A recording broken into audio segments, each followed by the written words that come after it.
Subscribe to our YouTube channel and press the bell icon to get the latest updates.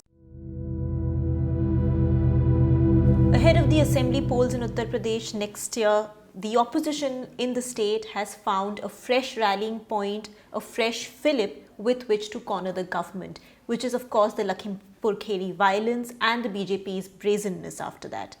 Much like Hathras, much like Sonbhadra, the Lakhimpur Kheri incident has also given the opposition what it needs to be able to take the government on. But unfortunately for the opposition in Uttar Pradesh, it has no vision of its own, it has no agenda of its own, and it has no clear plan of its own. It's almost as if the opposition is just waiting in a trance, sitting and hoping that the BJP will gift it with another issue with which it can corner the ruling party. It's just waiting for the next treat from Narendra Modi or Yogi Adityanath instead of speaking its own language and instead of setting its own agenda.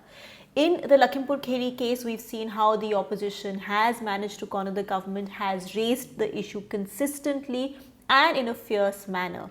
But is that enough when you're staring at an election? Is it enough to rely entirely on the ruling party and hoping that the ruling party would take some missteps, would make mistakes, which would give you an issue on a platter? Let's look at the Lakhimpur Kheri incident a little bit. We know what happened. It was a tragedy that unfolded when 4 farmers were mowed down allegedly by a convoy which belonged to Ashish Mishra, who's the son of MOS Ajay Mishra. The opposition has been fierce, has been critical, has made bold political statements, and some of the most defining images of this crisis have come from the opposition, whether it's Priyanka Gandhi arguing with the police, or whether it's her sweeping the floor of the guest house in which she was detained, or Dipinder Huda's jostling with the police, or Jayant Chaudhary hitchhiking and reaching the spot, or Akhilesh Yadav's strong, bold statement. All of these have made an impact. But this seems to be a trend with the opposition as far as other instances are also concerned. So this is something we saw even in Hathras, where the alleged rape, the gang rape of a Dalit girl who later died, became a big law and order question on the Yogi Adityanath government. Rahul Gandhi and Priyanka Gandhi made a big statement by somehow managing to reach Hathras. Mayawati was very vocal, Akhilesh Yadav was very vocal, and the opposition again had a rallying point with which it took on the BJP. Similarly in Sonbhadra, where there were clashes over a land dispute and about 10 people lost their lives, the opposition came together again, became vocal, fierce again. This has been a pattern, whether it's to do with the CAA issue or whether it's to do with the poor law and order condition in Uttar Pradesh. Each time the BJP has had to make a mistake for the opposition to speak up and for the opposition to come up with something to target the government with. Now, there is no doubt that it is the right and duty of every opposition to speak up, to criticize and to raise their voice against any mistakes, against any lapses by the ruling party. But to make that your only strategy and to make that your crutch to not have any agenda of your own is neither politically sensible nor electorally beneficial. This criticizing the government, relying solely on anti-Modism or anti-BJPism can work only when the anger among the voters against the incumbent is so much that they would simply just want to get rid of the incumbent. This is something we've seen in the past. For instance, perhaps in the Rajasthan Assembly elections of 2018 or Chhattisgarh, where the BJP was routed, the anger against the ruling party was so much that just merely criticizing the incumbent was enough for the opposition to come to power.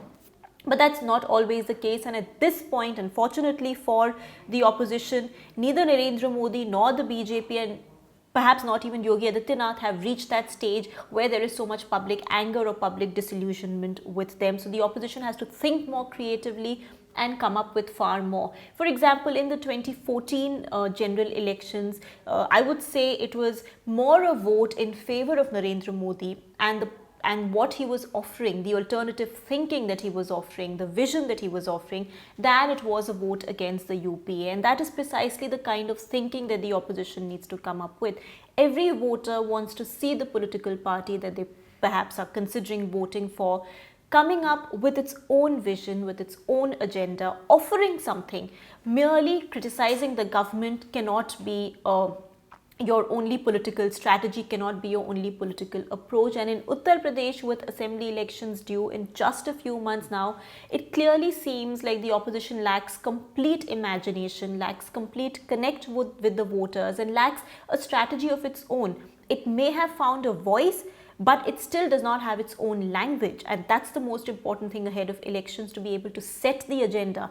What happens in situations like this is it's still the BJP setting the agenda, even if it is because of its missteps. And if the ruling party, if the BJP in this case, decides to make corrections, decides to do course correction, decides to fix issues, then the opposition is left with nothing, and all it can do is just sit and hope that there will be another mistake, another misstep that the BJP will make, and that will give it another issue to talk to the public about. But do any of these parties, whether it's Samajwadi Party and Akhilesh Yadav, whether it's Bahujan Samaj Party and Mayawati, whether it's Congress with Rahul Gandhi and Priyanka Gandhi, or whether it's perhaps even for that matter RLD with Jayant Chaudhary, do any of them have a separate vision, have a separate agenda with which they can go to the voters and ask for votes?